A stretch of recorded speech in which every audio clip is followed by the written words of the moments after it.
الكيس من دان نفسه وعمل لما بعد الموت، والعاجز من أتبع نفسه هواها وتمنى على الله.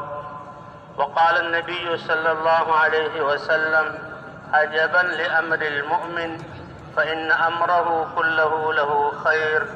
إن أصابته سراء فشكر فله خير، وإن أصابته ضراء فصبر فله خير، وليس ذلك إلا للمؤمن، أو كما قال النبي صلی اللہ علیہ وسلم. اللہ کی ذات بہت بڑی ذات ہے.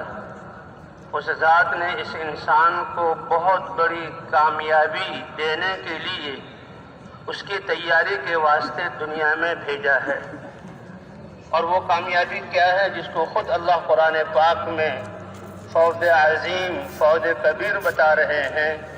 کہ اللہ کا بنایا ہوا اپنے دست قدرت سے جنت کا ٹھکانہ انسان اس تک پہنچ جائے. فقد فاز فوزا عظیما، کہ جو فمن زحزح عن النار وادخل الجنت فقد فاز، جہنم سے بچا لیا گیا، جنت میں داخل کر دیا گیا، وہ کامیاب ہے. اللہ تعالیٰ فرما رہے: ومن یطع اللہ ورسولہ فقد فاز فوزا عظیما، کہ جو اللہ کی اطاعت کرے گا، اللہ کے حکم کے سامنے اپنے آپ کو جھکا دے گا اور رسول کی اطاعت کرے گا، بڑی کامیابی وہ لے گیا. وہ لوگ جو ایمان اور اعمال والے ہوں گے ان کے لیے جنت کا داخلہ ہوگا، اور یہ ہے بڑی کامیابی.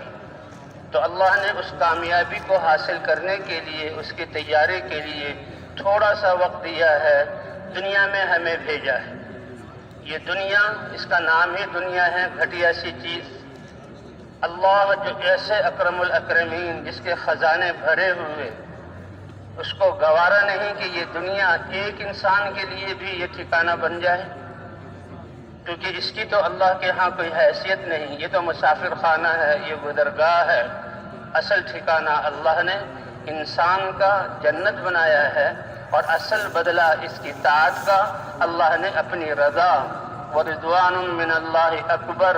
اور اللہ کی رضا کا تھوڑا سا حصہ حاصل ہو جانا، یہ جنت سے بھی بڑی چیز ہے. اس لیے جنتی لوگ، جن کے چہرے چمکدار،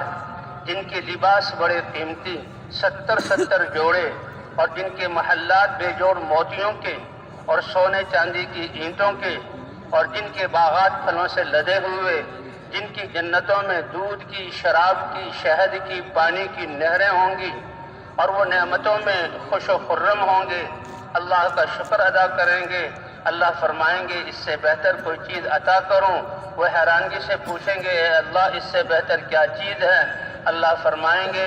تم وہ پسندیدہ لوگ ہو، اپنے آپ کو پاکیزہ بنا کر آئے. اليوم احل علیکم رضوانی فلا اسخط بعدہ علیکم بعدہ ابدا. آج میں اپنی رضا کو واجب کر دیتا ہوں، آج میں اپنی رضا کو واجب کر دیتا ہوں، اور آج کے بعد کبھی تم پر ناراض نہیں ہوں گا. یہ سب سے بڑا بدلہ ہوگا، اللہ کی طرف سے انعام ہوگا ایمان اور اعمال والوں کے لیے. کامیابی دنیا کا حاصل ہو جانا نہیں، کامیابی تو یہ دنیا، تو اس کا نام دنیا گھٹیا سی چیز، اور اس کی قیمت اللہ کی نظروں میں 2 مچھر کے 2 پروں میں سے 1 پر کے برابر بھی نہیں. اور 7 ارب انسان اس میں بس کر اس پرب کا اربواں حصہ حاصل کرنے کو کامیابی سمجھ رہے ہوں، یہ دھوکہ ہے. اس لیے قرآن پاک میں فرما دیا یا ایھا الناس، سارے انسانوں کو یہ خطاب ہے. ان وعد اللہ حق، ہمارے جو وعدے ہیں جنت دینے کے، ہمارے وعدے ہیں تم کو تمہارے اعمال کا بدلہ دینے کے لیے، دوبارہ زندہ کیے جانے کے. مٹی بن جاؤ گے، مٹی میں گم ہو جاؤ گے، کہاں کہاں تمہارے جسم کے ذرات جائیں گے. ہم دوبارہ تمہارے جسموں کو کامل کریں گے اور تمہیں دوبارہ پیدا کریں گے، روحیں ڈالیں گے، میدان محشر لگے گا، اور تمہیں تمہیں جنت میں جو ایمان والے ہیں ان کو جنت میں داخل کیا جائے گا. تو اس لیے یہ دنیا تو یہ دنیا تو اللہ کے ہاں مچھر کے 2 پروں میں سے 1 پر کے برابر بھی نہیں. اگر 1 پر کے برابر بھی ہوتی تو لما سقا منہا کافرا شربا، تو کسی نہ ماننے والے کو، سرکش اور شیطان کو، نافرمان کو اللہ اس دنیا سے ایک گھونٹ پانی بھی نہ پلاتے۔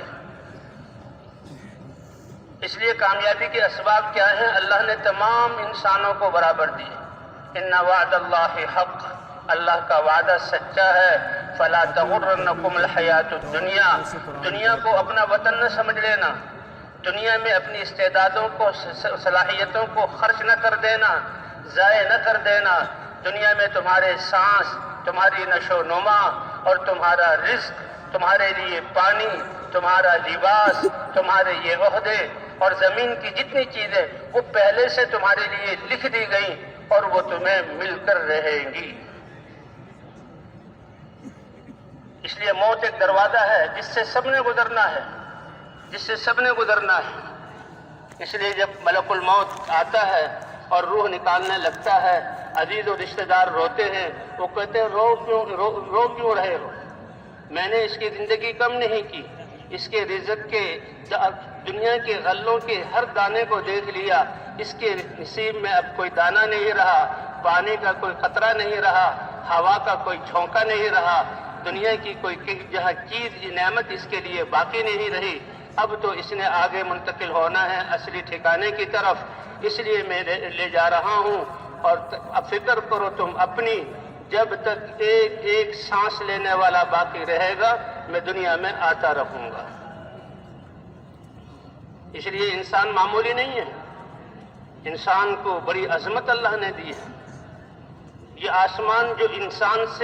انسان کی خدمت میں لگا ہوا ہے، یہ ہزاروں کروڑوں سال سے کھڑا ہوا ہے۔ یہ سورج کب سے چل رہا ہے، اس کی عمر کتنی زیادہ ہے۔ یہ چاند اور دنیا کا نظام کب سے چل رہا ہے، اور یہ انسان کی خدمت کے لیے۔ هو الذی سخر لکم ما فی السماوات وما فی الارض جميعا۔ اے رب کس کس نعمت کے قربان جائیں، آپ پر قربان جائیں۔ اللہ آپ تو یہ فرما رہے ہیں آسمانوں کو، زمینوں کو، سورج کو، چاند کو، جتنی کائنات ہے انسان جنات کے علاوہ، حتیٰ کہ فرشتوں کو تمہاری خدمت کے لیے لگایا۔ جب ان کی بقا ہزاروں سال ہیں تو انسان کے تمہاری زندگی 60-70 سال کی ہے۔ تم افضل ہو، تمہاری زندگی 60-70 سال اور موت آئی اور قصہ ختم۔ ایسا نہیں ہے، ایسا نہیں ہے۔ تم سے پہلے اس ساری دنیا کو مزین کر دیا گیا، زمین کو پیدا کیا گیا، سبزے سے اس کے سبزے کی قالین بچھائی گئی، پانی کو جاری کیا گیا، سورج چاند کا نظام بنایا گیا، تمہیں تھوڑی دیر کے لیے بھیجا اور پھر آخرت کی طرف تم جا رہے ہو، تم ہمیشہ کے لیے ہو۔ یہ تو اللہ کا کرم ہے کہ محنت اور تیاری کے لیے مشقت کا وقت بہت تھوڑا سا دیا، اور اللہ نے اپنا اجر اور نعمتیں اور اللہ نے آخرت کی زندگی ہمیشہ ہمیشہ کی رکھی۔ اس لیے فلا تغرنکم الحیات الدنیا، دنیا کی زندگی دھوکے میں نہ ڈال دے، اس کو تم اپنا وطن نہ سمجھ لینا، اور اس کو حاصل کرنے میں اپنی قوتیں، صلاحیتیں، زندگی کے سانس مت لگانا۔ یہ سانس سب سے قیمتی چیز ہے ایمان کے بعد، کہ ایک ایک سانس ہزاروں دنیا اللہ کو دے، ایک سانس زیادہ کروا لے، اللہ ایک سانس زیادہ نہیں کریں گے۔ اور ایک سانس کے ایک عمل سے یہ انسان اللہ کی رضا کو حاصل کر سکتا ہے۔ سبحان اللہ تملأ المیزان، اس کی زبان کا بول سبحان اللہ،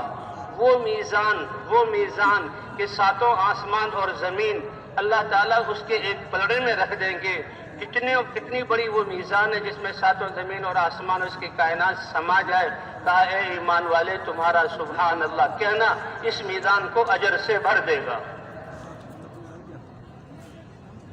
اس لیے انسان بڑا عظیم ہے۔ هو الذی سخر لکم ما فی السماوات وما فی الارض جميعا،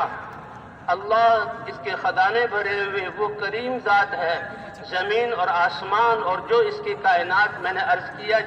جانور تو جانور ہیں، وہ تو ہم خود دیکھ رہے ہیں، کسی پر سواری، کسی کا دودھ لیا جا رہا، کسی سے نسلیں چلائی جا رہی، کسی کو ذبح کیا جا رہا، انسان کے لیے قربانی، کسی کو زینت کے لیے رکھا جا رہا، فرشتے بھی۔ اللہ فرماتے ہیں انسان ہم نے تمہاری خدمت کے لیے لگائے۔ تو دیکھو جو چیز تمہارے وما خلقت الجن والانس الا ليعبدون ما اريد منهم من رزق وما اريد ان يطعمون ان الله هو الرزاق ذو القوة المتين۔ جیسے دنیا میں آج کل تو نوکر ہوتے ہیں، غلاموں کا نظام نہیں ہے، پہلے غلاموں کا نظام ہوتا تھا، ان کو خریدا جاتا تھا اور مالک غلام خرید کر وہ اس کی اپنی ملکیت تھا، اور غلام سمجھتا تھا کہ یہ میرا آقا ہے، اس نے مجھے پیسے سے خریدا ہے، 24 گھنٹے اور پوری زندگی اس کی خدمت اور اس کی منشا کو پہچاننا، پورا کرنا یہ میری ذمہ داری ہے، باقی میرے اپنے کپڑے کی ذمہ داری مجھ پر نہیں، میرے کھانے کی ذمہ داری مجھ پر نہیں، میرے بستر کی، میرے سونے کی جگہ کی ذمہ داری مجھ پر نہیں، یہ میرا آقا پورا کرے گا۔ جس کا آقا بادشاہ ہے تو وہ شاہی جوڑے دے گا، جس کا بادشاہ آقا وہ کوئی بڑا دنیا دار ہے، دنیا کی بڑی نعمتیں دے گا، درمیانہ آدمی ہے، درمیانہ لباس، درمیانہ کھانا اپنی حیثیت سے دے گا۔ ایک غلام کو یقین ہے کہ میں اس کی غلامی کروں گا، بلکہ اگر میں ایک تو اس کا آرڈر ہے جو میں پورا کر دوں اور اسی کو سر سے ٹال دوں، وہ آقا دیکھتا ہے، اور ایک یہ ہے کہ یہ جو ہے غلام اپنی سب کچھ چاہتوں کو قربان کر کے آقا کی منشا کو پہچانے تو آقا اس کو اپنے قریب کر لے گا۔ جب یہ ایک غلام اپنی ساری چیزوں کی ذمہ داری اپنے آقا پر سمجھتا ہے، حالانکہ وہ اسی کی طرح ایک انسان ہے، تو اللہ نے اپنی عبادت کا حکم دیا، ہم بھی اس کے بندے ہیں، وہ تو ہمارا خالق اور مالک ہے، اور عبادت کا مطلب جیسے ابھی عصر کے بعد الا بذکر اللہ تطمئن القلوب، ہر وقت اس بات کو مستحضر رکھنا کہ اللہ ہمارے رب ہے اور ہم اس کے بندے ہیں، اور ہر وقت اس کے حکم کو دیکھنا، اس کے حکم کے مطابق سننا، اس کے حکم کے مطابق بولنا، اس کے حکم کے مطابق دماغ کی سوچ اس کے حکم کے مطابق، ہاتھ سے لینا دینا اس کے حکم کے مطابق، قدموں سے کوئی فاصلہ طے کرنا اس کے حکم کے مطابق، اور اس کے احکام نور سے بھرے ہوئے ہیں، تو اس کی جہاں پورے کرنا یہ مسلمان سمجھتا۔ تو عبادت یہ ہے،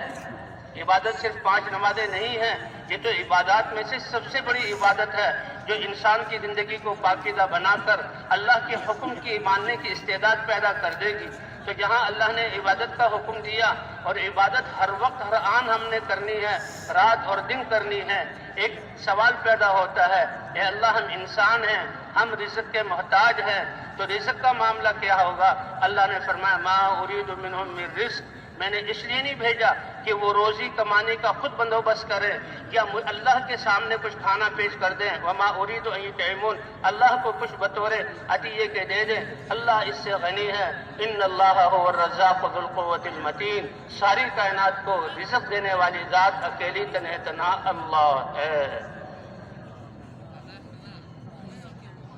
اس لیے جو چیزیں تمہارے لیے لکھ دی گئیں اور تمہیں مل کر رہیں گی اور اس کے لیے کچھ احکام دیے، اگر کمانے کا حکم ہے تو اللہ کے حکم کے اعتبار سے اس میں لگنا،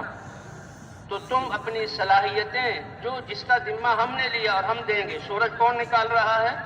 ہوائیں کون چلا رہا ہے، زمین کو کس نے تھاما ہوا ہے، آسمان کو کس نے تھاما ہوا ہے، بارشیں کون برسا رہا ہے، ہمارے جسم کی دل کی دھڑکنوں کو کون چلا رہا ہے، خون کو کون جو ہے رگوں میں دوڑا رہا ہے، اور جو ہے جتنے بھی اتنے صلاحیتیں جسم کے اندر کے انسان کو کوئی پتہ نہیں، وہ اکیلا اللہ اپنی قدرت سے چلا رہا ہے۔ وَإِن تَعُدُّوا نِعْمَتَ اللَّهِ لَا تُحْصُوهَا، اے اللہ آپ کتنے مہربان، کیا اگر تم اللہ کی نعمتوں کو، یہ 60-70 سال کی زندگی،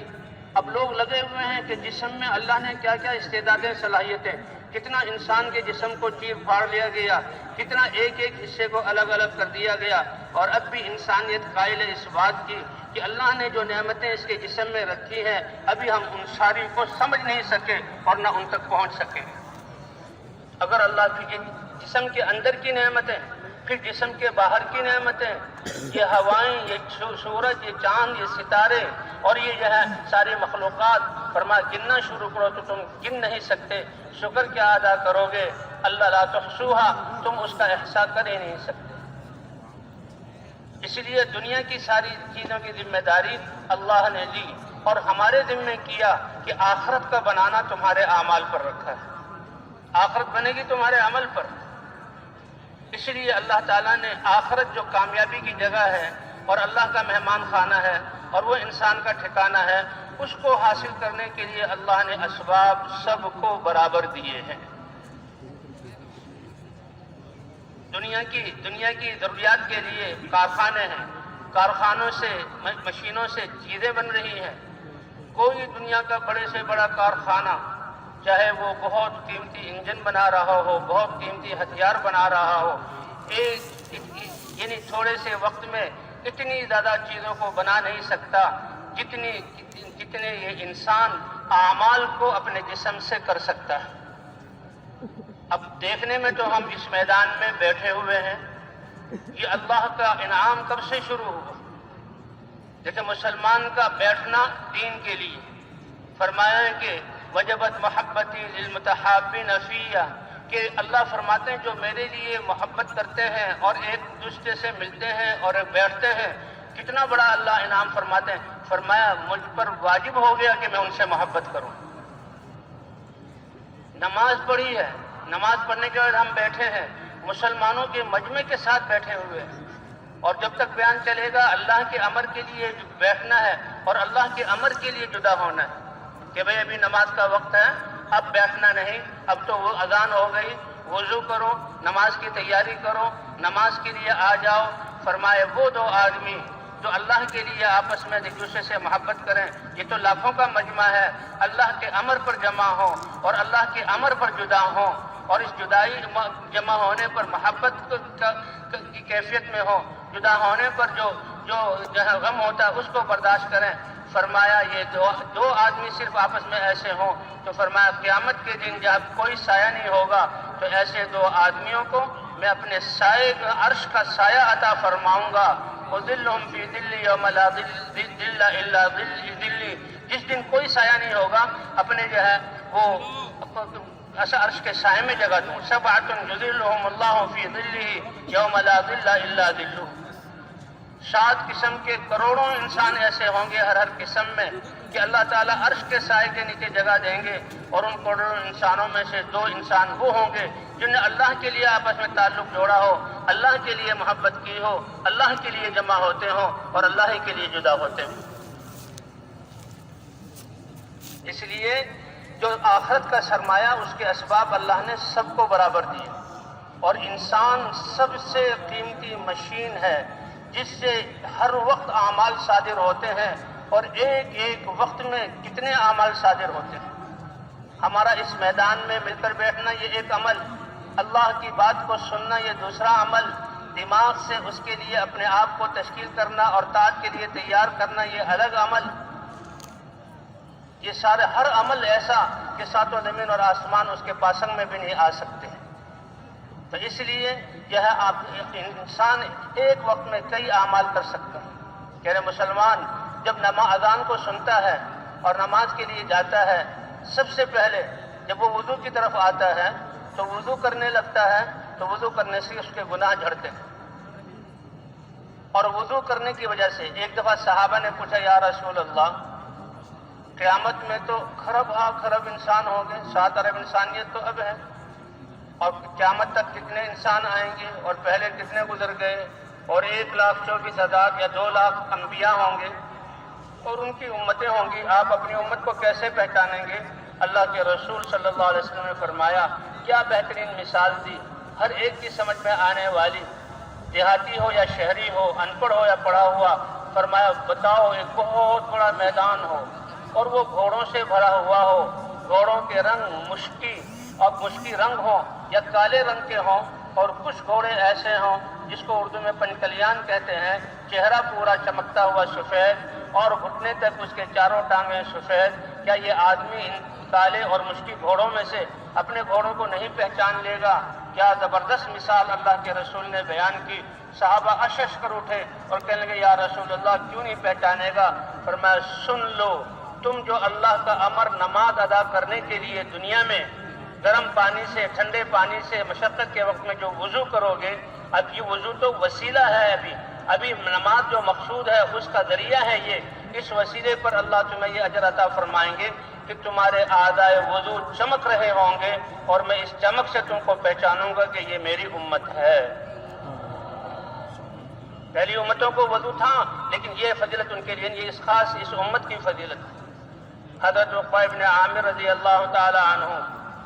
جیسے جماعتوں میں نکلتے ہیں 12 کی تعداد، 2 کی خدمت، یہ سب سیرت سے لیا ہوا۔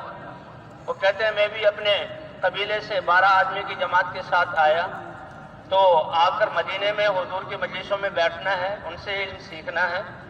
اس لیے 2 آدمیوں کو یا 1 کو خدمت میں لگایا جاتا اور باقی حضور کی مجلس میں بیٹھ جاتے۔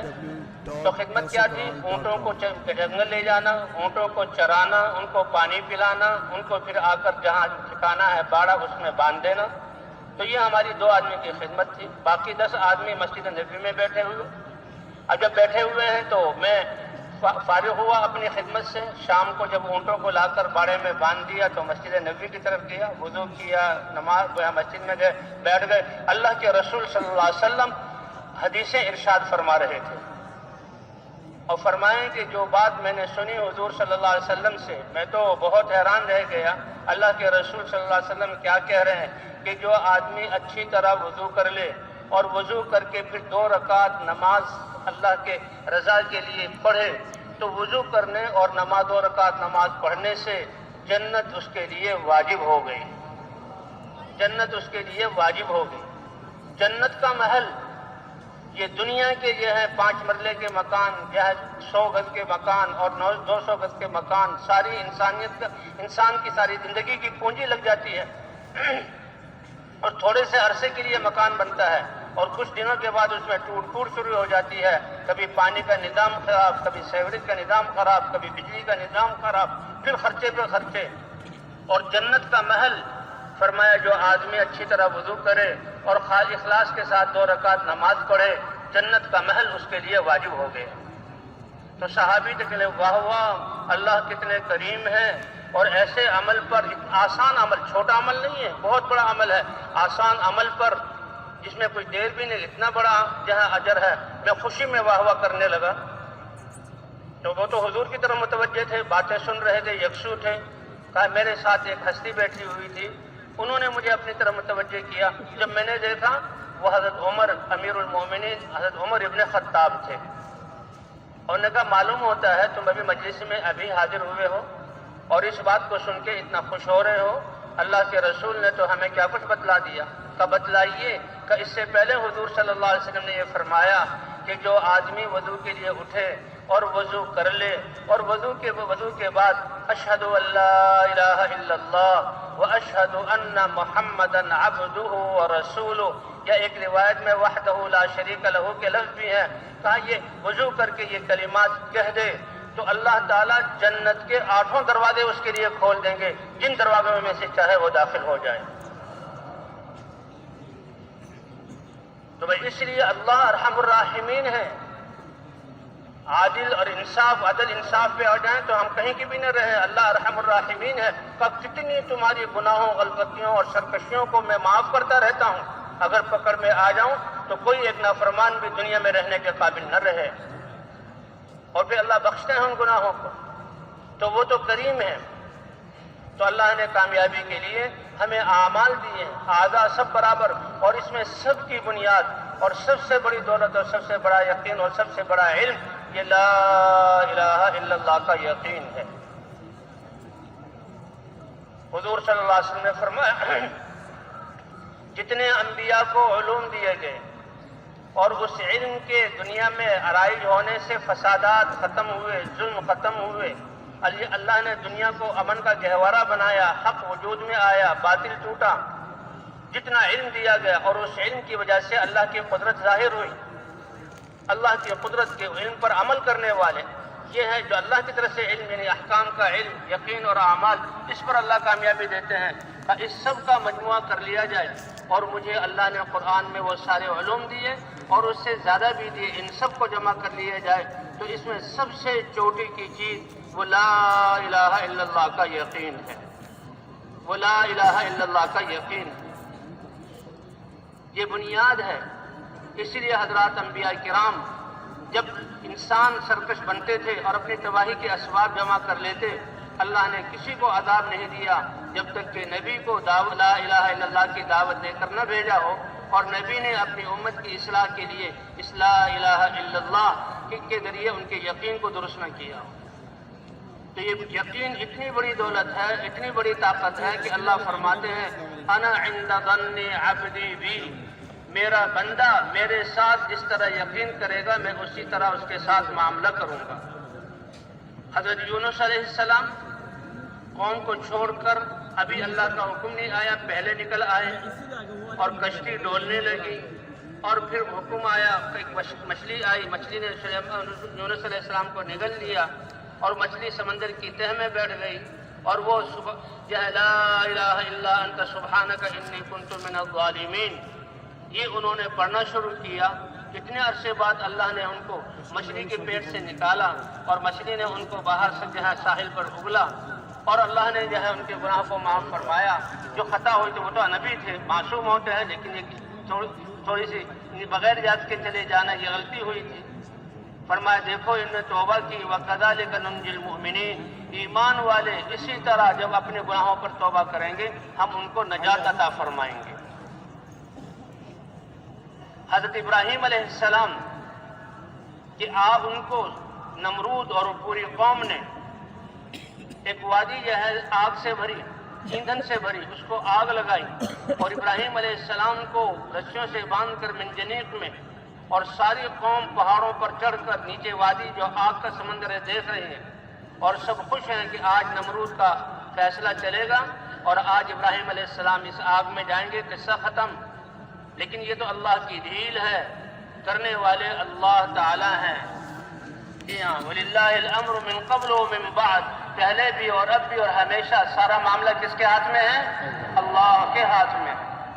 اور ابراہیم علیہ السلام کیونکہ اللہ کی طرف داعی ہیں، رسول ہیں، اللہ کی ذات پر ایسا یقین کہ جو اللہ چاہیں گے ہوگا وہ، اور جو اللہ نے میرے بارے میں حکم دیا اس کامیابی اسی میں ہے، چاہے ظاہری طور پر میں جل کر خاک ہو جاؤں تو کامیابی اس میں اللہ کے امر کو پورا کرنا۔ لا الہ الا اللہ، اللہ کے علاوہ کوئی عبادت کے لائق نہیں، اللہ کے علاوہ ہمارا کوئی مطلوب نہیں، اللہ کے علاوہ ہمارا کوئی مقصود نہیں، اللہ کے علاوہ ہمارا کوئی محبوب نہیں۔ رزق دینے والے ہیں تو اللہ، اور حفاظت کرنے والے ہیں تو اکیلے اللہ۔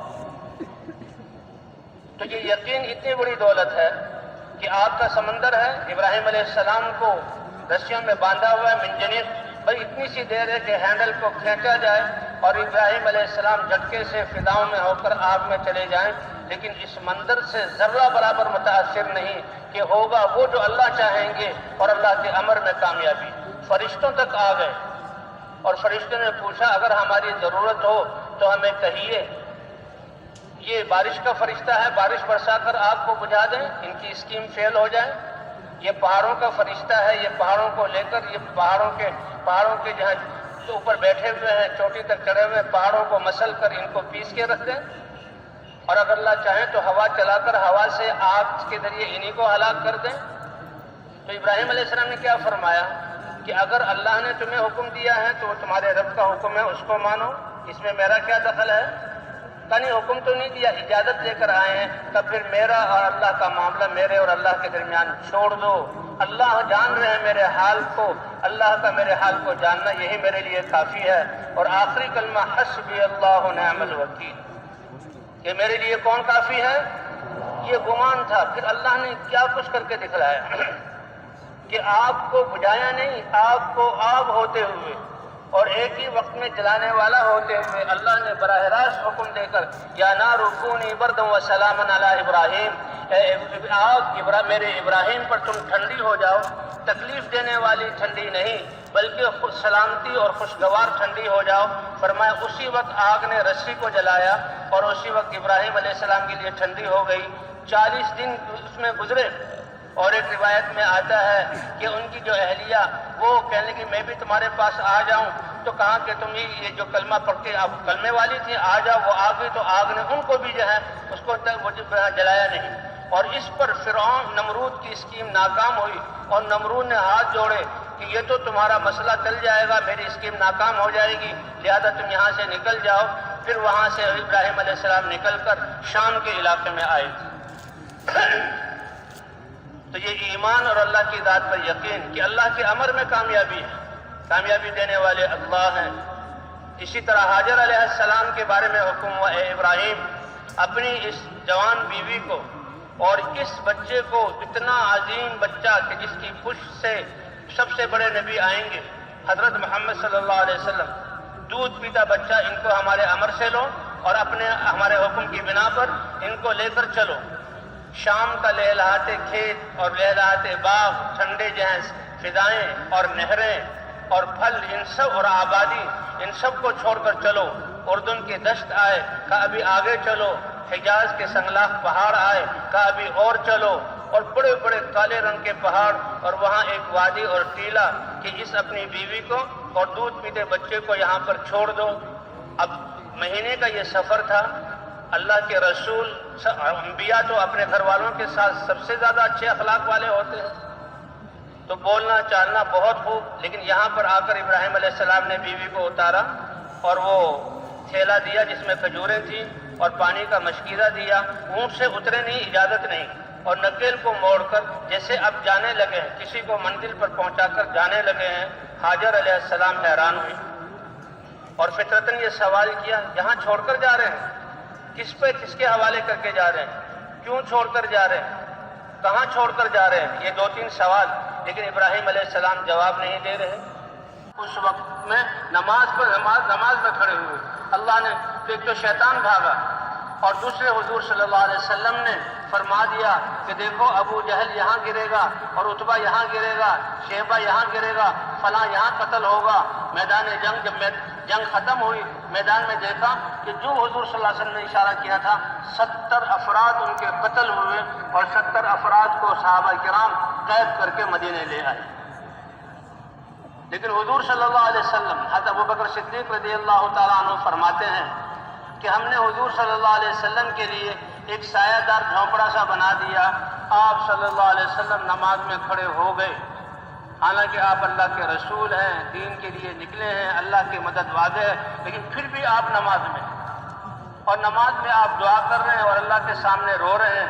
آنسو بہہ رہے ہیں، آنسوؤں سے داڑھی مبارک تر ہوئی، اور داڑھی سے آنسو گرتے ہوئے دامن تر ہوا، اور دامن تر ہو کر جہاں کھڑے ہوئے تھے وہاں بھی آنسو گرے، اتنے آنسو بہائے کہ وہاں کیچڑ بن گئے۔ حضرت ابوبکر صدیق رضی اللہ تعالیٰ عنہ آئے، اے اللہ کے رسول بس کیجئے، اللہ کی مدد آ گئی۔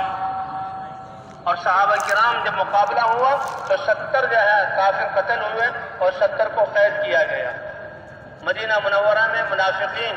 اور مدینہ منورہ میں اہل باطل یہود وہ بڑے خوش تھے کہ اب تو مدینہ کی اینٹ سے اینٹ بچ جائے گی اور مسلمان بچیں گے نہیں، یا آئیں گے تو زخمی اور لٹے ہوئے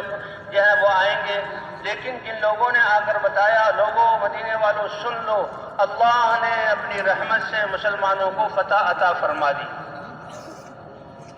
اب وہ باتیں جو مسلمانوں کی فتح کی بات لے کر آئے تو لوگ کہنے لگے شاید یہ اپنے قتل کا منظر دیکھ کر ان کی عقلیں خراب ہو گئی ہیں، یہ ہذیانی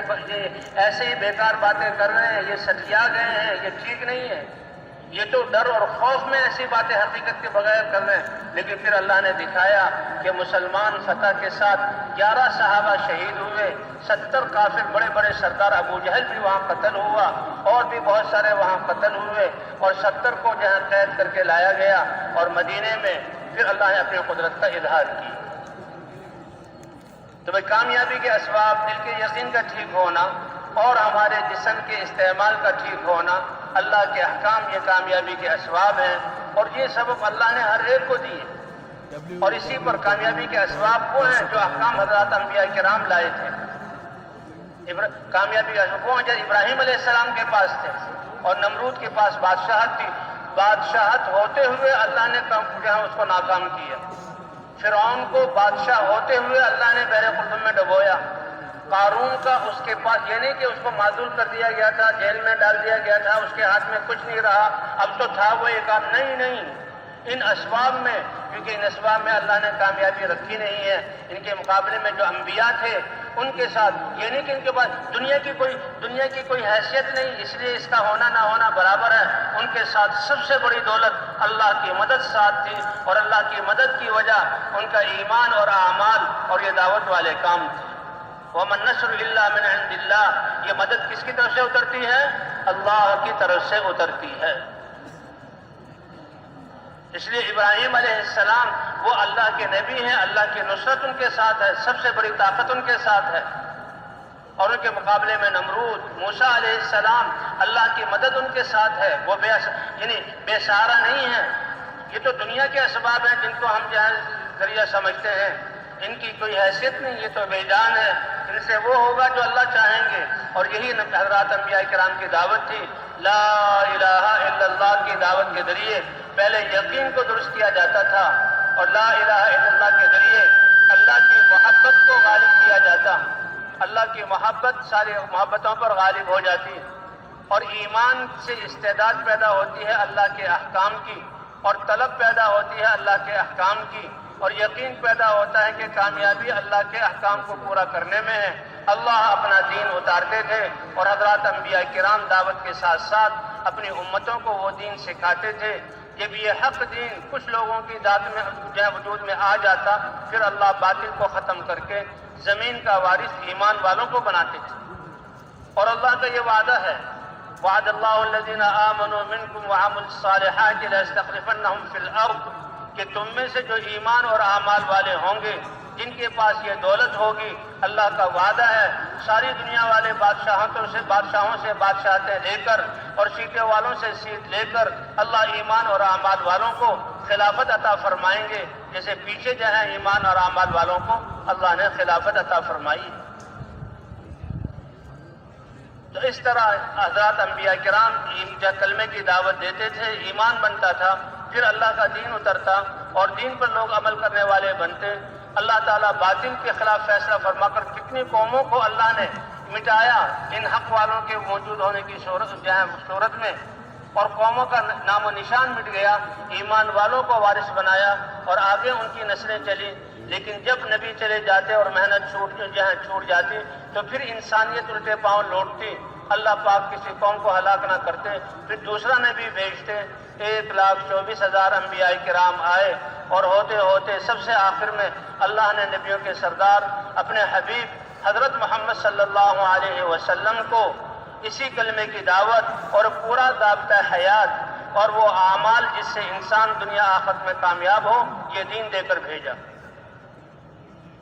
اس لیے کہ حضرت عیسیٰ علیہ السلام کے بعد حضور صلی اللہ علیہ وسلم تک کوئی قابل ذکر نبی نہیں اس کا ذکر آتا۔ یہ 650 سال کا فاصلہ تھا، انسانیت دین سے بہت ہٹ چکی تھی، آپ کے دور کو جاہلیت کا دور کہا جاتا ہے۔ اللہ نے ساری کائنات پر رحمت کرنے کا ارادہ کیا، اور اللہ نے انسانوں پر احسان کرنے کا ارادہ کیا، تو حضرت محمد صلی اللہ علیہ وسلم کو اسی کلمے کی دعوت دے کر دنیا کی طرف بھیجا، اور اپنا دین قرآن اور احکام کی صورت میں حضور صلی اللہ علیہ وسلم پر اتارا۔ لقد من اللہ علی المؤمنین اذ بعث فیہم رسولا من انفسہم یتلو علیہم آیاتہ ویزکیہم ویعلمہم الکتاب والحکمہ وان کانوا من قبل لفی ضلال مبین۔ اللہ احسان جتلا رہے ہیں، یہ احسان تو سارے کائنات اور سارے انسانوں پر ہے، لیکن ایمان والوں نے نفع اٹھایا تو ان کی عظمت کو ظاہر کرنے کے لیے اللہ نے ان کا ذکر قرآن پاک میں کیا کہ یہ ایمان کتنی بڑی دولت ہے۔ کہتے ہیں سورہ کہف کی پہلی 10 آیتیں، آخری 10 آیتیں پڑھیں تو اللہ تعالیٰ اس پڑھنے والوں کو دجالی فتنوں سے بچائیں گے۔ اور سورہ کہف میں کیا ہے کہ چند نوجوانوں کا ذکر ہے شروع میں، کہ جو اپنے ایمان کی حفاظت کے لیے انہوں نے اپنے عہدے اور مرتبے اور شاہی آسائشوں کو جہاں چھوڑا، اللہ نے ان کے لیے اپنی قدرت کا اظہار کیا۔ وہ کتنے ہیں؟ 6 تھے اصل، اور یہ شاہی خاندان سے وزراؤں کے بیٹے تھے، شاہی محلات میں رہتے تھے، اور تعلیم میں یہ بہت اچھے سمجھدار تھے۔ بادشاہ نے ان کو چنا تھا اور ان کو بڑے بڑے عہدے دینے کی کوشش کی تھی، لیکن یہ جب اب جاتے تھے پڑھنے کے لیے تو راستے میں اہل اللہ، اہل علم ان کو ملتے تھے اور وہ اللہ کی وحدانیت کو بتلاتے تھے، تو ان کا علم ان کے دل میں گہرائی کر گیا کہ یہ علماء اہل علم جو ہے ان کی بات صحیح ہے، اور ساری کائنات کو چلانے والی ذات تو ایک اللہ کی ہے، اور بادشاہ دھوکے میں ہے جو اپنے آپ کو جو ہے اپنے رعایا کا رب کہتا ہے اور اپنے سامنے جھکاتا ہے، اور طاقت کے ذریعے ان کو اپنے سامنے جو ہے ان کو جو قابو کیا ہوا ہے۔ یہ بچے سمجھ گئے، کہتے ایمان یہ ایسی ایک خوشبو ہے، ایسا یہ عشق کہ یہ چھپتا نہیں ہے۔ بادشاہ کو احساس ہو گیا، کیونکہ سارے عوام، سارے فوجی، سارے انجینئر، سارے ڈاکٹر، سارے تاجر وہ تو بادشاہ کے سامنے جھکتے ہیں، کہ ہمارے کرتا دھرتا تو یہ بادشاہ ہیں، لیکن ان جوانوں کی پیشانی اور ان کے تیوروں کو دیکھا بادشاہ سمجھ گیا، حتیٰ کہ اس کو پتہ لگ گیا کہ یہ تو مجھے مانتے نہیں۔ تو بادشاہ نے ان کو بلایا اور پہلے ان کو سمجھانے کی کوشش کی کہ دیکھو میں بادشاہ ہوں اور میری یہ قوت ہے، میری یہ سلطنت ہے، میری یہ حکومت ہے، یہ کمزور سے سہارے جن پر دنیا والے سہارا کرتے ہیں ان سے ڈرانا چاہا، لیکن جس کے دل میں اللہ کی ذات کا یقین آ گیا ساری دنیا کی طاقتیں ان کے سامنے ہیچ ہو جاتی ہیں۔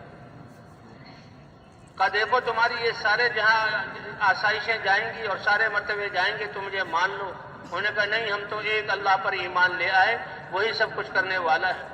بادشاہ نے پہلے ان کو لالچ بھی دیا اور پھر بادشاہ نے دھمکی دی کہ دیکھو پھر میں تمہیں ایسی سزائیں دوں گا کہ تمہاری نسلیں یاد رکھیں گی۔ اس پر یہ نوجوان الگ ہوئے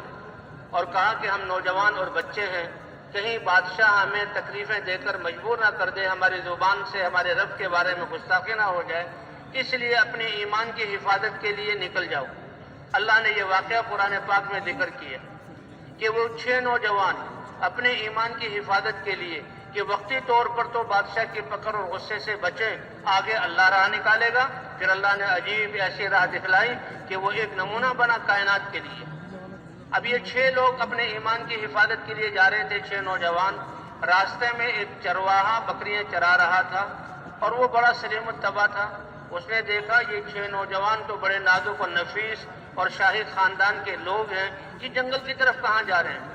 پوچھا کیا بات ہے، آپ لوگ اکٹھے ہو کے کہاں جا رہے ہیں؟ انہوں نے کہا بات یہ ہے کہ ہمیں تو اللہ نے ایمان عطا کیا، ہم نے اللہ کو پہچانا، ہم اپنے ایمان کی حفاظت کے لیے جا رہے ہیں، اس لیے سب کچھ چھوڑ دیا۔ تو کہنے لگا آپ تو بہت عظیم لوگ ہیں، آپ کا ساتھ رہنا تو میری سعادت۔ اس نے بھی اپنی بکریاں چھوڑ دی اور وہ جو ہے ان کے ساتھ ہو گیا۔ ساتھ میں یہ اب یہ گڈریا تھا، چرواہا تھا، اس کا کتا بھی اس کے ساتھ ہو گیا۔ سبعۃ وثامنہم کلبہم، 7 نوجوان، 6 تو اپنے ایمان کی حفاظت کے لیے نکلے اور ایک ان کی صحبت میں رہ کر اللہ کے فضل کو حاصل کرنے کے لیے نکلا اور کتا ان کی پہرے داری کے لیے نکل گیا۔ اللہ اکبر! اللہ نے اپنی قدرت کا کیا اظہار کیا۔ ایک غار آئی، یہ غار میں گئے کہ بھئی چلتے چلتے بہت تھک گئے ہیں، سانس چڑھ گیا ہے، تھوڑا سا آرام کر لو، تھکاوٹ دور ہو تو پھر اگلا جہاں سوچیں گے۔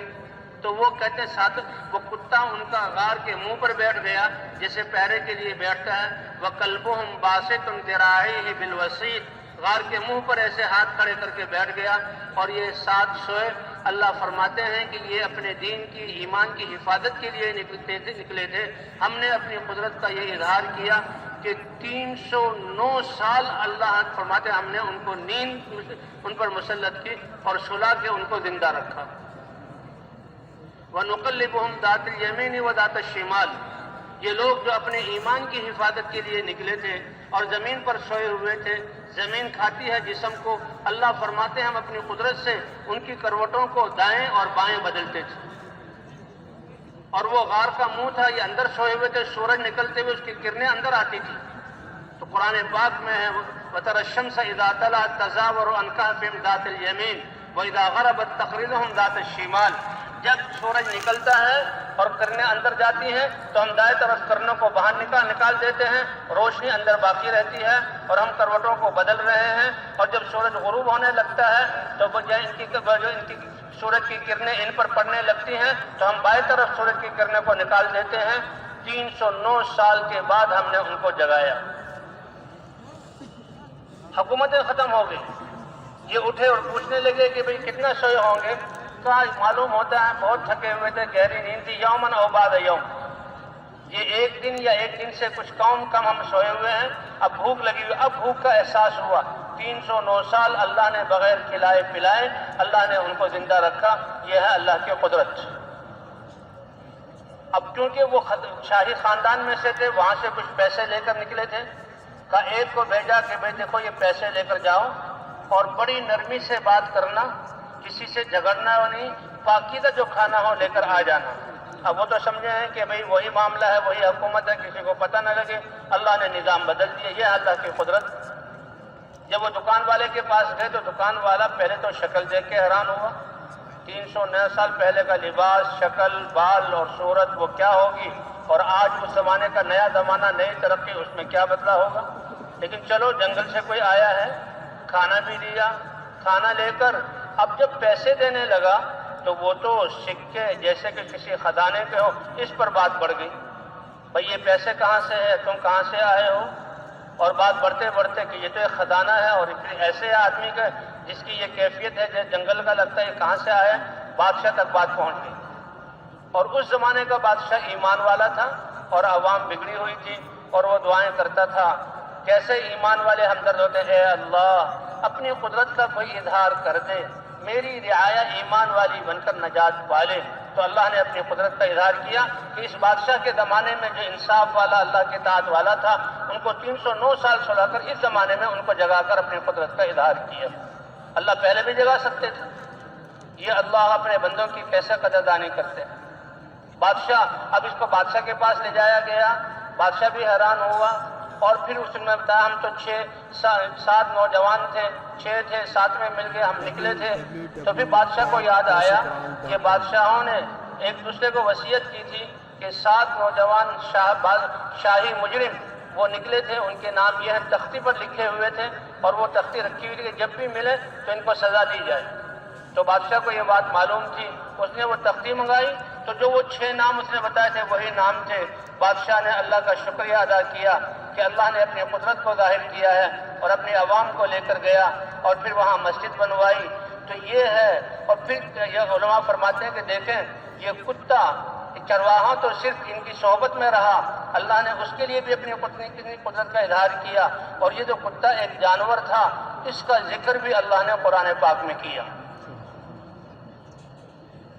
وَقَلْبُهُمْ بَاسِطٌ ذِرَاعِهِ بِالْوَسِيدِ، ایک دفعہ یہ ذکر کیا، اور جو ہے ثَلَاثَةٌ رَابِعُهُمْ كَلْبُهُمْ وَخَمْسَةٌ سَادِسُهُمْ كَلْبُهُمْ سَبْعَةٌ وَثَامِنُهُمْ، 3 دفعہ وہاں پر اللہ نے تذکرہ کیا، اس کتے کا بھی ذکر کیا جو ایمان والوں کی صحبت میں چلا۔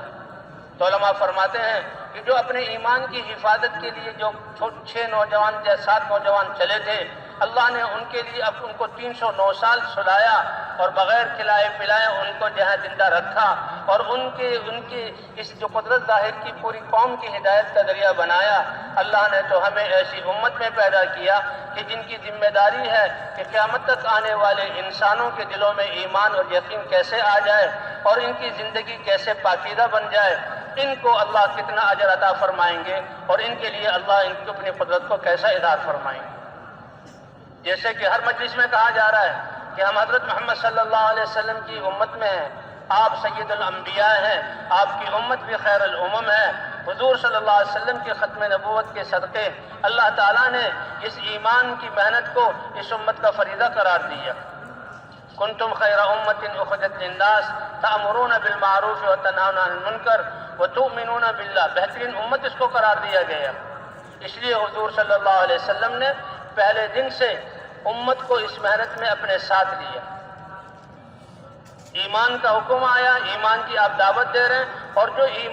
ایمان قبول کرتا ہے وہ فوراً اس کی دعوت کو شروع کرتا ہے۔ اس لیے حضور صلی اللہ علیہ وسلم کے ساتھ جو ایمان صحابہ کی سیرت بیان ہے، ہر ایک دعوت کو لے کر کھڑا، مرد بھی عورت بھی۔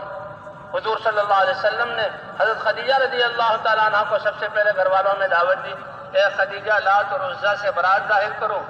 اور اشہد ان لا الہ الا اللہ اشہد ان محمد رسول اللہ، اس کی گواہی دو۔ حضرت خدیجہ رضی اللہ تعالیٰ عنہ نے عرض کیا، اے اللہ کے رسول، آپ اپنے اتنے بڑے کام کی ابتدا میری ذات سے کر رہے ہیں، تو اس لیے میں اس سعادت کو حاصل کرتی ہوں اور فوراً لا الہ الا اللہ کی گواہی دیتی ہوں۔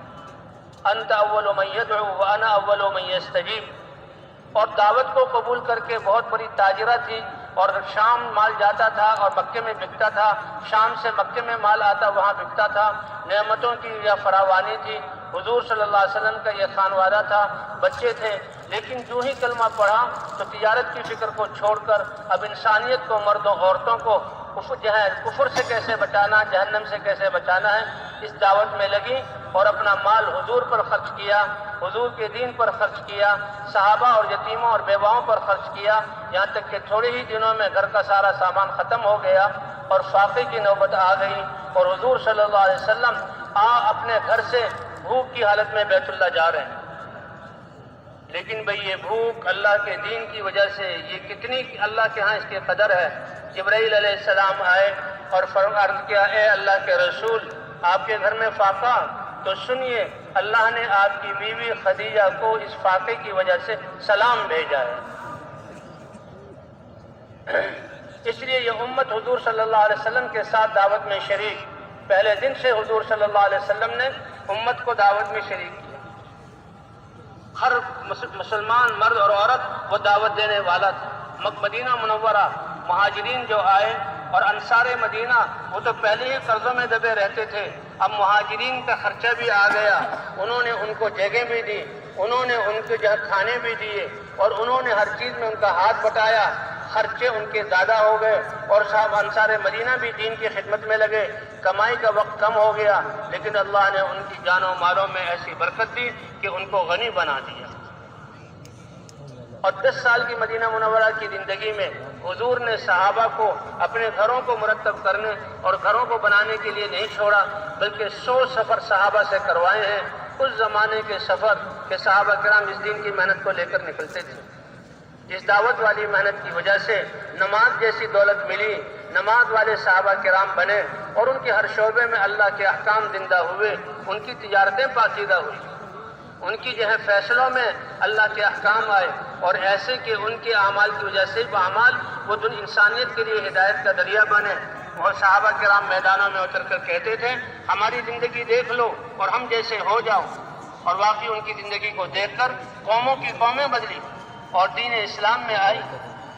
حضرت جریر رضی اللہ تعالیٰ عنہ کا واقعہ ہے کہ ان کی تجارت کیسی پاکیزہ تھی۔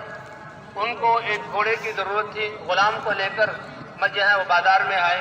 غلام سے کہا دیکھو کوئی گھوڑے کا تاجر گھوڑا بیچنے والا آئے تو اچھا گھوڑا اگر ہو تو خرید لینا، اور میں ذرا اپنی ضرورتیں پوری کر آؤں۔ وہ اپنی پوری ضرورت کو پورا کرنے کے بعد میں آئے تو دیکھا بہت عمدہ گھوڑا کھڑا ہوا ہے، اور غلام جو ہے گھوڑے کو تھامے ہوئے ہے، اور اس گھوڑے کا مالک بھی ہے۔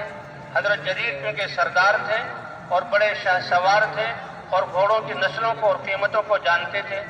غلام سے پوچھا کہ یہ گھوڑا کتنے کا خریدا؟ کہ 400 درہم کا، 400 چاندی کے سکوں کا خریدا ہے۔ حضرت جریر سمجھ گئے کہ اس کے مالک کو اس گھوڑے کی قیمت معلوم نہیں،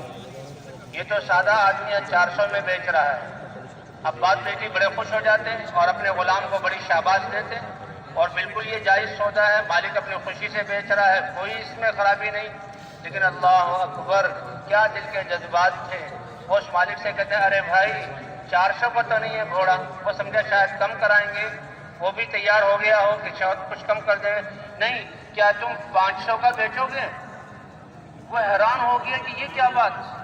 کہ خریدنے والا 100 درہم اور زیادہ۔ وہ کہنے لگا جی تو 400 میں تیار تھا، 500 میں لے لیجئے۔ کہ نہیں بھائی نہیں، 500 میں نہیں، میں اس کو 600 میں لوں گا۔ وہ 600 پر تیار ہوا۔ ابے بھائی 600 پہ تیار ہو گئے، میں تمہیں 700 دوں گا۔ 700 پہ تیار ہو گیا تو 800 پر اس کو راضی کیا، اور 800 درہم اس کو دیے، اور فرمایا کہ ہم نے اسلام پر حضور سے بیعت کی تھی، اور ہم نے انسانوں کی ہمدردی خیر خواہی پر بیعت کی تھی۔ اس بیچنے یہ دیہات کا آدمی ہے، اس کی خیر خواہی یہ ہے کہ اس کا گھوڑا 800 درہم کا ہے تو میں اس کو 800 درہم عطا کروں۔ ایسی پاکیزہ تجارت ان کی بنی، ایسی پاکیزہ تجارت ان کی بنی۔ ان کی زندگی میں جو ہے یہ اللہ کا دین زندہ ہوا۔ حضرت علی رضی اللہ تعالیٰ کے بارے میں آتا ہے کہ حضرت علی رضی اللہ تعالیٰ بازار سے گزر رہے تھے، ایک یہودی کے پاس ایک زرہ دیکھی، فوراً یاد آ گیا یہ تو میری وہ زرہ ہے جو بہت پہلے گم گئی تھی، تو یہ یہودی کے پاس ہے۔ اور واقعی اس یہودی نے چوری کی تھی۔ حضور صلی اللہ علیہ وسلم حضرت علی رضی اللہ عنہ سامنے آ گئے کہ بھائی یہ زرہ تو میری زرہ ہے، اور وہ امیر المومنین ہے۔ حضرت علی یہ ان کی امارت کا زمانہ ہے، یہ نہیں کہ میں سچا ہوں، میری زرہ ہے، مجھے پتہ ہے اور حق ہے میں دے لوں۔ اس نے کہا نہیں جناب یہ زرہ میری ہے، میں قبضے والا ہوں۔ تب کیا ہے کہ امیر المومنین ہے اور سامنے ایک یہودی ہے، تو قاضی کے بعد فیصلہ لے جایا جائے۔ قاضی شورے جو حضرت علی رضی اللہ تعالیٰ عنہ کے مقرر کردہ قاضی تھے، وہ قاضی تھے، ان کے سامنے فیصلہ لے جایا گیا۔ تو حضرت قاضی شورے نے کہا امیر المومنین آپ مدعی ہیں، اس زرہ کا دعویٰ کر رہے ہیں یہ آپ کی ہے، اور آپ کا خصم اور مقابل یہودی ہے جس کے قبضے میں ہے۔ اللہ کے رسول صلی اللہ علیہ وسلم نے ارشاد فرمایا، جی ہاں،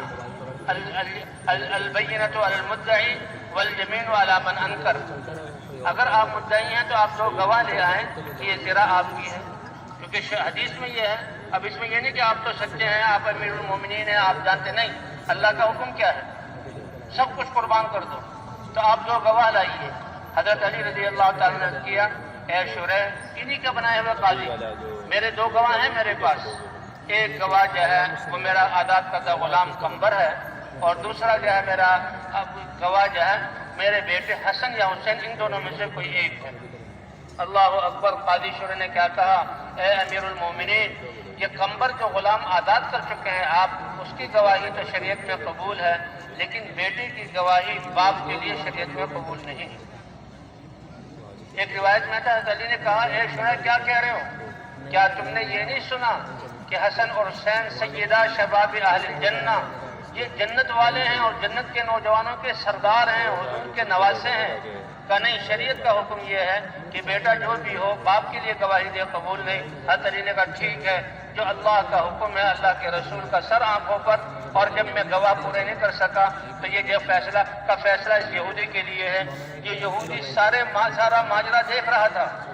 یہ منظر امیر المومنین ان کا کیا جہاں بنایا ہوا قاضی، اور پھر یہ فیصلہ جو شریعت کے احکام، حق کچھ اور ہے لیکن فیصلہ جو شریعت کے احکام اس کے مطابق، تو وہ فوراً کہنے لگا، اشہد ان لا الہ الا اللہ واشہد ان محمدا عبدہ ورسولہ۔ اگر ایسے انصاف والا فیصلہ ہے اور اللہ کے جو احکام ہیں اس کی ایسی تدبیر تو میں ایمان لاتا ہوں۔ اور کہا، اے علی، واقعی یہ زرا تم سے گر گئی تھی اور میں نے اس کو چھپا لیا تھا، یہ زرا تمہاری زیرہ ہے، اب میں سچ بتاتا ہوں اور میں مسلمان ہو گیا ہوں۔ جب مسلمان ہوئے، حضرت علی نے اس کو گلے لگایا اور کہا، جب اب تم مسلمان ہو گئے تو ہمارے بھائی ہو، یہ زرا بھی تمہیں ہدیہ کرتا ہوں اور اس زرا کے ساتھ ایک گھوڑا بھی تمہیں عطا کرتا ہوں۔ تو بھئی ایسے معاشرہ اور ایسے احکام اور ایسے انصاف اسلام کا کہ مسلمان ان احکام پر آ جائیں تو ان کی زندگی ہدایت کا ذریعہ بن جائے۔ حضور صلی اللہ علیہ وسلم والے اخلاق، ایک اہل کتاب میں سے ایک شخص آیا اور اس نے دیکھا حضور صلی اللہ علیہ وسلم کو پیسوں کی کوئی ضرورت ہے، حضور صلی اللہ علیہ وسلم کو کچھ چیز دے دیا، کھجوریں دی یا کھجوریں شاید دی، اور وقت مقرر ہو گیا کہ اتنے عرصے کے بعد آپ یہ کھجوریں مجھے واپس کر دیں گے۔ حضور نے فرمایا ٹھیک ہے، لیکن ابھی وہ وقت پورا آیا نہیں تھا، وہ جو مدت تھی وہ پوری گزری نہیں، وہ وقت آیا نہیں تھا کہ وہ آ گیا، اور حضور صلی اللہ علیہ وسلم کے ساتھ جھگڑنے لگا، اور آپ کے بارے میں تم جو ہے آل عبد المطلب ہو، ہمیشہ ٹال مٹول کرتے ہو، حق والوں کا حق ادا نہیں کرتے، ایسی باتیں کہنے لگا۔ حضرت عمر رضی اللہ تعالیٰ عنہ کی تو آنکھیں گھوم گئیں اور غصے میں آئے، یا رسول اللہ اجازت دیجیے اس کی گردن اڑا دو۔ حضور صلی اللہ علیہ وسلم نے فرمایا، اے عمر ایسا نہیں، یہ حق والا ہے اور حق والے کو بات کرنے کی گنجائش ہے، تم مجھ سے یہ کہو، اے اللہ کے رسول اس کا جو قرضہ ہے اس کو ادا کر دیجئے۔ ہاں اس کو اتنا کہہ سکتے ہو، او بھائی مانگنے میں ذرا تہذیب والا طریقہ اختیار کرو، اے جاؤ عمر، یہ جو ہے یہ اس کی جاؤ اپنے وہاں جو خزانہ ہے اس میں سے جو اس کا حق ہے وہ بھی ادا کرو، اور کچھ اس کو زائد بھی کھجوریں دے دو۔ یہ تم نے جو غصے سے اس کو ڈانٹا ہے، اس ڈانٹ کے بدلے میں یہ زائد دے دو۔ یہ فیصلہ جو حضور کا سنا تو وہ فوراً اس نے کہا، اشہد ان لا الہ الا اللہ واشہد ان محمدا عبدہ ورسولہ۔ فرمایا میں نے آپ کی شکل دیکھ کر، آپ کے سارے احکام معاملات دیکھ کر یقین تھا کہ آپ اللہ کے رسول ہیں، لیکن 2 باتیں تھیں کہ وہ میں دیکھنا چاہتا تھا کہ اگلا جتنی جہالت والا معاملہ کرے گا اور گستاخی والا معاملہ کرے گا، آپ کا حلم، بردباری اور آپ کا درگزر اتنا ہی زیادہ ہوتا چلا جائے گا، وہ میں نے دیکھ لیا ہے۔ تو آپ اللہ کے رسول ہیں، اور اسی آپ صلی اللہ علیہ وسلم کے اخلاق پر اللہ نے اس کو ہدایت کی دولت عطا فرما دی۔ تو بھئی اللہ تعالیٰ نے حضرت محمد صلی اللہ علیہ وسلم کی ختم نبوت کے صدقے اس امت کو چنا ہے اور اس امت کے ذمے یہ نبیوں والا کام کیا۔ اسی لیے تو آتا ہے کہ یہ امت جب قیامت میں پیش ہوگی تو اس کے جسم سے نکلنے والا نور انبیاء کے نور کی طرح ہوگا۔ حضرت عیسیٰ علیہ السلام کو اللہ نے وحی بھیجی ہے، عیسیٰ تمہارے بعد ایک نبی آنے والے ہیں اور ان کی ایک امت ہوگی، اور وہ ایسی امت ہوگی کہ ہر نعمتوں کے ملنے پر وہ اللہ کا شکر ادا کرے گی اور ہر تکلیف و ناگواریوں پر صبر کرے گی۔ ولا علم لہم ولا حلم، ان کے پاس اپنا کوئی علم بھی نہیں ہوگا، ان کے پاس اپنا کوئی حلم بھی نہیں ہوگا۔ حضرت عیسیٰ علیہ السلام بڑے حیران ہوئے، اے اللہ علم بھی نہیں اور حلم بھی نہیں، پھر نعمتوں پر اترانا نہیں بلکہ اللہ کے سامنے جھکنا، شکر ادا کرنا، احسان مند ہونا اور مصیبتوں کے آنے پر صبر کرنا کہ یہ اللہ کی طرف سے ہے، یہ کیسے ہوگا؟ تو اللہ تعالیٰ نے فرمایا اے عیسیٰ وہ امت اتنی پیاری ہوگی کہ ان کو اپنے علم میں سے میں علم عطا کروں گا اور اپنے حلم میں سے ان کو میں حلم عطا کروں گا۔ اس لیے بھئی حضور صلی اللہ علیہ وسلم مکہ مکرمہ میں چاہے مرد ہے یا عورت ہر ایک دعوت دے رہا ہے اور دعوت کے راستے میں تکلیفوں کو جھیل رہا ہے۔ حضرت بلال کو کیسے کتنی تکلیفیں دی گئیں، حضرت خباب کو کیسے تکلیفیں دی گئیں، حضرت زنیرہ کو کیسے پیٹا گیا، سمیہ نے شہادت حاصل کی اور مدینہ منورہ میں آ کر انصار اور مہاجرین سب کے سب اللہ کے راستے میں نکل رہے ہیں اور اللہ تعالیٰ نے حضور صلی اللہ علیہ وسلم نے 100 سفر اس دین کے پیغام کو پہنچانے کے کروائے، اور حضور صحابہ کے لیے سب سے بڑی قربانی مدینے جیسے شہر کو چھوڑنا، مسجد نبوی کی نمازوں کو چھوڑنا،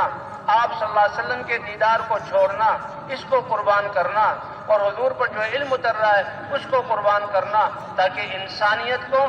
جہنم سے نجات مل جائے۔ یہ اتنا بڑا امر ہے اللہ کے ہاں کہ صحابہ کرام نے ان ساری چیزوں کو چھوڑا تاکہ انسانیت جو ہے جہنم سے بچ جائے۔ اور اللہ نے قرآن پاک میں اتارا رجال صدقوا ما عاهدوا الله عليه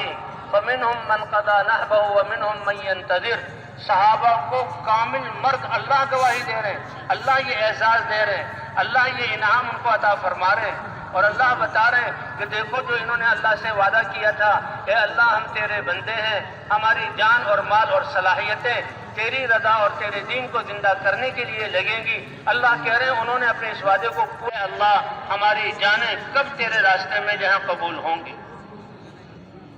وَمِنْهُمْ مَنْ قَضَى نَحْبَهُ وَمِنْهُمْ مَنْ يَنْتَظِرُ۔ تو مدینے جیسے حضور جیسی ہستی کو اور جو حضور پر علم اتر رہا ہے حضور سے براہ راست لے کر اور امت تک پہنچانا، اس چیز کو چھوڑا امت کی ہدایت کے لیے۔ اسی لیے اللہ تعالیٰ نے پھر ان کے لیے اپنی رضا کا کہ اللہ ان سے راضی ہو گیا اور جو بھی ان کے راستے پر چلے گا اللہ ان کو بھی اپنی رضا عطا فرما دیں گے۔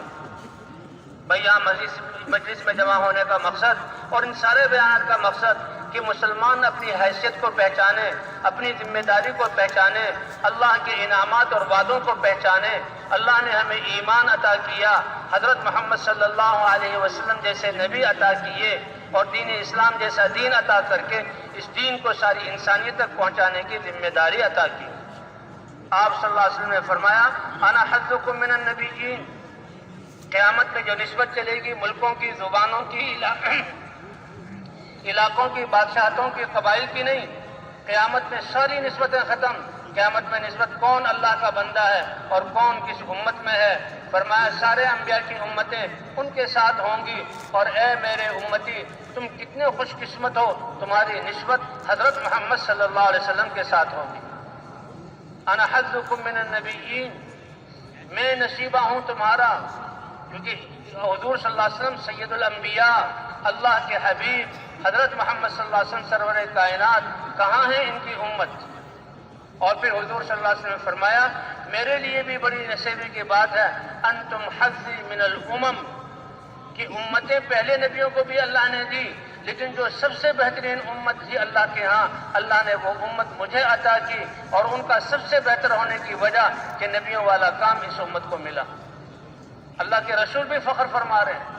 اور اللہ بھی کہہ رہے ہیں کنتم خیر امت اخرجت للناس، تم بہترین امت ہو، سارے انسانوں کی نفع رسانی کے لیے نکالے گئے ہو۔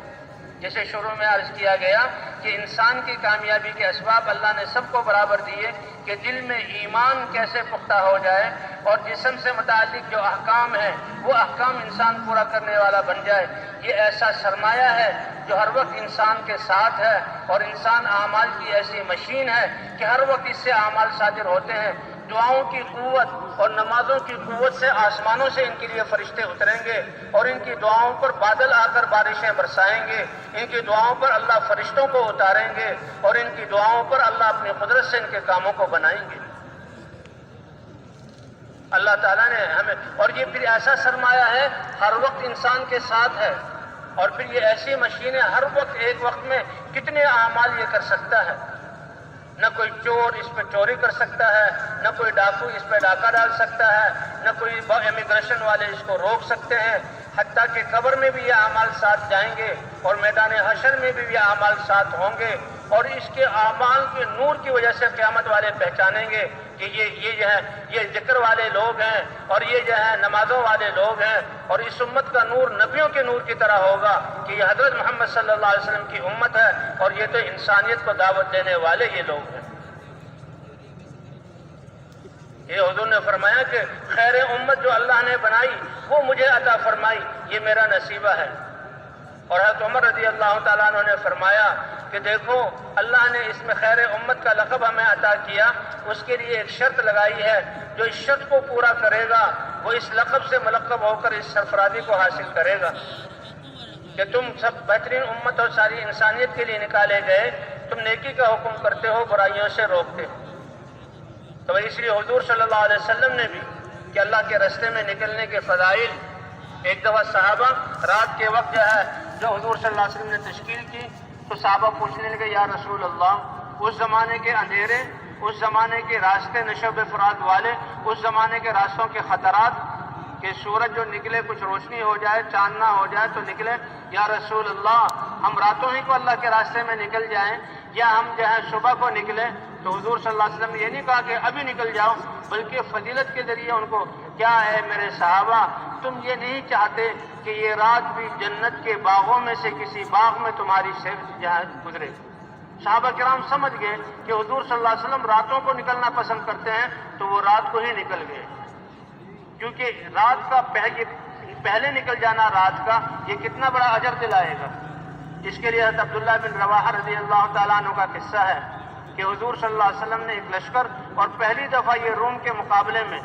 3000 کا لشکر کا اس کے امیر زید بن حارثہ ہوں گے، اگر وہ شہید ہو جائیں تو پھر جعفر ابن ابی طالب ہوں گے، اگر وہ شہید ہو جائیں تو عبداللہ بن رواحہ امیر ہوں گے، اگر وہ شہید ہو جائیں تو مسلمان کسی کو امیر بنا لیں۔ اب جب صبح جائیں وہ جمعے کا دن تھا اور حضور جماعت کو ہدایت دے کر روانہ کر رہے تھے، صبح کو روانہ کر رہے تھے، ایک اسرائیلی نے عبداللہ بن رواحہ سے کہا تم تو شہید ہو جاؤ گے، تو یہ خوش ہے۔ زید بن حارثہ بھی جا رہے ہیں کہ اللہ کے رسول نے کہا جان اللہ میری جان قبول فرما لیں گے۔ جعفر ابن ابی طالب بھی جا رہے ہیں، اور عبداللہ بن رواحہ کو اس اسرائیلی نے کہا تم تو اللہ کے راستے میں شہید ہو جاؤ گے، واپس نہیں آؤ گے۔ اب ان کے دل میں یہ خیال آیا کہ شہید تو ہونا ہے، سفر ہے مہینے کا، اور چند گھنٹوں کے بعد جمعے کی نماز، مسجد نبوی، حضور کا خطبہ، حضور کے پیچھے نماز، دعا، تو وہ رک گئے۔ حضور نے جمعہ پڑھایا اور جمعہ پڑھا کر جب متوجہ ہوئے صحابہ کی طرف تو ابن رواحہ کو دیکھ لیا، کسی سے کچھ نہیں کہا، ابن رواحہ تمہیں کس چیز نے روکا اللہ کے راستے میں صبح کو نکلنے سے؟ یا رسول اللہ لأجمع معک، آپ کے پیچھے جمعہ پڑھنے کے لیے میں رکا ہوں۔ کہا کتنا پیچھے رہ گئے؟ کہ یا رسول اللہ آدھا دن تو ہے، سواری بالکل تیار ہے، بس جمعہ پڑھ لیا اور کوئی غرض نہیں تھی، سوار ہوں گا، تیز دوڑاؤں گا، ایڑ ماروں گا اور رات تک اپنے ساتھیوں سے مل جاؤں گا، ساتھیوں کے ساتھ۔ لیکن آدھا دن وہ پہلے نکل گئے اور میں آدھا دن بعد میں جا رہا ہوں، یہ مسجد نبوی کی نماز کو کی فضیلت حاصل کرنے کے لیے۔ حضور نے ان کو شاباش نہیں دی، اور حضور نے یہ نہیں کہا واہ تم نے تو کمال کیا، یہ بھی ثواب لے لیا اور پھر اللہ کے راستے میں بھی تم بر وقت ان کو پہنچ جاؤ گے۔ حضور نے فرمایا تم آدھے دن پیچھے رہ گئے ہو گے، جی ہاں سن لو، لو انفقت ما فی الارض جميعا ما ادرکت غدوتهم، اگر تم دروئے زمین کے سارے خزانوں کے مالک بن کر اللہ کی راہ میں نفلی صدقہ کر دو، خرچ کر دو، اس ثواب کو تمہارے ان اعمال کے ثواب سے ملا دیا جائے تو وہ آدھا دن جو پہلے نکلے ہیں مجھے چھوڑ کر، یہاں کی نماز کو چھوڑ کر، تم ان کے آدھے دن کے ثواب کی ذاتی کو پا نہیں سکتے۔ اس لیے بھئی یہ اعمال یہ اعمال ہیں جو ہمارا سرمایہ ہے۔ اللہ کے راستے میں نکلنا، اس کو اللہ نے اپنے دین کی مدد قرار دیا، کتنا بڑا اعزاز ہے۔ حضرت مولانا الیاس صاحب رحمۃ اللہ علیہ، لوگ ان کے پاس آتے تھے کہ جی ہم سود ہم پر جہاں غالب آ گیا، ہم بنیوں کے جہاں شکنجے میں پھنس گئے، جس کا اللہ کے راستے میں نکل جاؤں۔ ایک آیا کہ جی بچے بیمار ہیں، گھر والے بیمار، اللہ کے راستے میں نکل جاؤں۔ یقین تھا، الحمدللہ وہ لوگ اللہ کے راستے میں نکلے، نہ انسانوں کی نظروں میں ناممکنات مشاکل میں سے اللہ نے ان کو نکالا ہے، اور اللہ نے ان کے کام بنائے ہیں، کیونکہ اللہ کی مدد سے سارے کام بنتے ہیں۔ اب بھائی آج انسانیت کن حالات سے گزر رہی ہے، کن پریشانیوں میں مبتلا ہے، اور کیسے کیسے انہی حالات، یہ وبائیں اور یہ پریشانیاں اور یہ مہنگائی۔ حضرت مولانا یوسف صاحب رحمۃ اللہ علیہ سے لوگوں نے آ کر شکایت کی، آج جس چیز کا ہم شکار ہیں شیخ کہ حضرت جی یہ تو بہت مہنگائی ہو گئی، چیزیں ہماری خرید سے باہر ہو گئی، بھوکے مر رہے ہیں۔ تو مولانا یوسف صاحب رحمۃ اللہ نے فرمایا دیکھو اللہ تعالیٰ جو رب ہے، اللہ کے ہاں یہ انسان اور ایک چیزیں یہ ترازو کے دو پلڑوں کی طرح ہے۔ انسان اور یہ اشیاء مخلوقات ترازو کے دو پلڑوں کی طرح ہے۔ جب انسان اپنے ایمان اور اعمال کو بنا کر اللہ کے ہاں قیمتی بن جاتے ہیں تو اللہ چیزوں کو ہلکا کر دیتے ہیں، سستا کر دیتے ہیں۔ یہ بھاؤ آسمانوں سے مقرر ہوتے ہیں، حکومتیں بھاؤ مقرر نہیں کرتی، یہ تو مجبور ہوتے ہیں، بندھے ہوئے ہوتے ہیں کسی کے ہاتھ میں، فیصلے کی ڈور اللہ کے ہاتھ میں ہے۔ فرمایا انسان ایمان اور اعمال سے جب اپنے آپ کو قیمتی بنا لیتا ہے، اللہ تعالیٰ چیزوں کی فراوانی اور ان کو سستا کر کے لوگوں تک پہنچا دیتے ہیں۔ لیکن جب انسان اپنے ایمان اور اعمال سے نکل کر اپنے آپ کو بے قیمت کر دیتا ہے تو چیزوں کی قیمتیں زیادہ ہو جاتی ہیں۔ لہذا